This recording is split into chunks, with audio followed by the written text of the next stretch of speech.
Sabi ko, lakas ng hangin. Yung bagyo ngayon, May 20. May 25. Yan po, yung isang alon.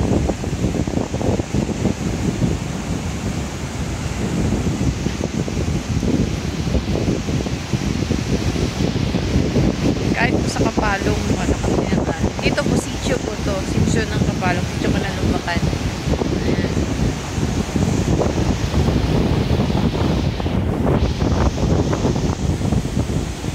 Lakas. Talaga, oh. Ayan.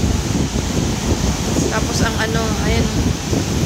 Dilim po. Ang marami po yun.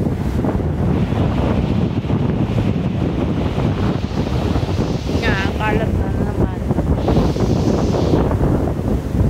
Kaya pa matatagpikan pa rin yan. Lalo na ngayong gabi. So, basang-basa na po. Basa po yung lamesa namin dito. Kahit na may bubong pa siya.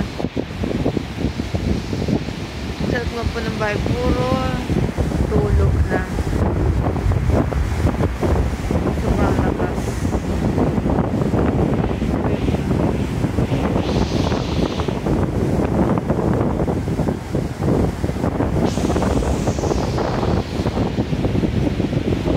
Ay, may dinala na po ng ano, mga troso. Nung karaang bagyo, ito po, nadala to. Ngayon yun naman. Baka mamayang gabi, pagkampas na malakas na alon, nandito na yan. Ito nga po, naakyat eh.